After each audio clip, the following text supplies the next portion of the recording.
আসসালামু আলাইকুম রহমাতুল্লাহ। আজকের আলোচনার বিষয় হলো সিফাতে লাজিমা আবার দুই প্রকার। এক, মুতাদাদ্দা। দুই, গয়রি মুতাদাদ্দা। পরস্পর বিপরীতমুখী সিফাতকে মুতাদাদ্দা বলে, পরস্পর বিপরীতহীন সিফাতকে গয়রি মুতাদাদ্দা বলে।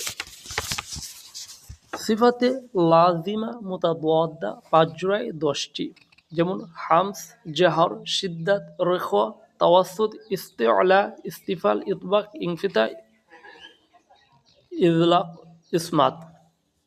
প্রথম জোড়ার নাম হামস ও জাহার। আলস্য বিষয় বাতাস বা শ্বাস।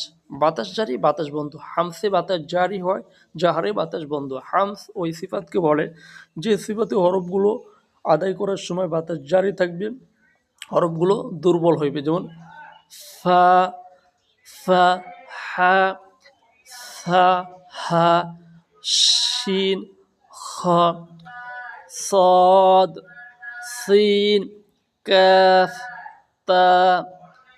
হামস এর হরফ 10টি, একে বলা হয় ফাহাসাউ শাকসুন সাকাত।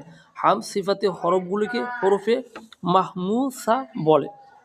জাহার ওই সিফাতকে বলে যে সিফাতে হরফগুলি আদায় করার সময় বাতাস বন্ধ থাকবে, হরফগুলি সবল হইবে। যেমন আলিফ, বা, জিম, দাল। এক কথায় হামসের সিফাত ব্যতীত সবগুলোই কি জাহারের হরফ। যেমন আযুমা, ওয়াজুন, করিয়া, জি, গদ। জাহার সিফাতে হরফগুলোকে হরফে মাজহুরা বলে। দ্বিতীয় জোড়ার নাম সিদ্দাতে রেখোয়া, তাওয়াসসুত। আওয়াজ বন্ধ, আওয়াজ জারি, আওয়াজ মধ্যম। সিদ্দাতে আওয়াজ বন্ধ, রেখোয়া আওয়াজ জারি, তাওয়াসসুতে আওয়াজ মধ্যম। সিদ্দাত ওই সিফাতকে বলে যে সিফাতে হরফগুলো আদায় করার সময় আওয়াজ বন্ধ থাকিবে, হরফগুলো শক্ত হইবে। সিদ্দাতের হরফ 8টি, আজি, দুকা, অতাবতা। একে হরফে সাদিদা বলে। রেখোয়া ওই সিফাতকে বলে যে সিফাতে হরফগুলো আদায় করার সময় আওয়াজ জারি থাকিবে, হরফগুলো নরম হইবে। তাওয়াসসুত ওই সিফাতকে বলে যে সিফাতে হরফগুলো আদায় করার সময় আওয়াজ অল্প চালু থাকিবে, হরফগুলো মধ্যম হইবে।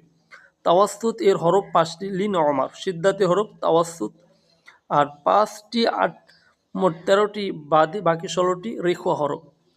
খস্স, গদ্দ, শাকস, শাস্স, হাজিম ও সিনাতু ইয়াকিজ। রেখোয়া সিফাতে হরফগুলো হরফে রেখোয়া বলে, সিফাতে হরফে মুতাওয়াসসিতা বলে। তৃতীয় জোড়ার নাম ইস্তিআলা, ইস্তিফাল। আমরা এটি পরের ভিডিওতে তৃতীয় জোড়ার নাম আলোচনা করব ইনশাআল্লাহ।